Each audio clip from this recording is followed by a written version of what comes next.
Umaatake na naman na isang content creator. Isang netizens ang nag-post kung saan ay nambabash kay Catherine Bernardo. Sa isang post ni Catherine kung saan andoon ang komento ng isang netizens na sumang-ayon naman ang isang content creator na sikat, true. Dahil yung comment ng isang netizens na sabi niya, sana mayroong magsabi sa kanya na huwag mag-skirt. Na sana raw may magsabi kay Catherine na huwag magsuot ng skirt dahil hindi nababagay, dahil sakang. In fairness ha, grabe ang komento ng isang netizens dito. Username De Leon, sumang-ayon naman ang isang content creator na ayon sa kanya, true.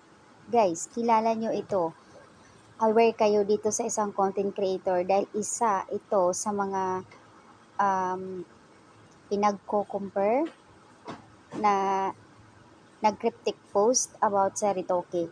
Kaya, kung matatandaan nyo guys na ina-unfollow nyo siya.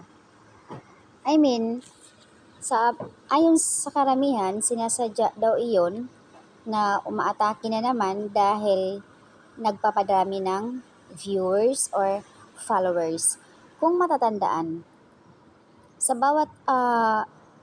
sa bawat shows or ganap ng Catherine, kasi nga sa lahat ng mall or either kahit saan sila pupunta ngayon dahil nagpo-promote ng kanilang movie. Nandoon siya, tapos yung mga video ng Catherine meron siya. Pero ang nakapagtataka, bakit sumang-ayon siya sa isang komento ng netizens na sakang at sinang-ayunan niya na ayon sa kanya true.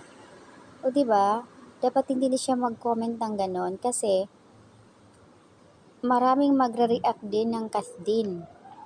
Same lang din yan sa Kim Pao noon na ang daming nagre-react dahil napag-uusapan yung about sa degree and Ritoke.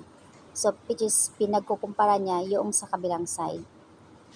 So, ayan guys, ang update. So, aware tayo dito sa content creator na to. Imagine, ayon sa Catherine, shall we say na wag kang mambabash kasi bukod sa stalker ka lang ni Catherine, di ka rin kasing kinis ng legs niya. Who you?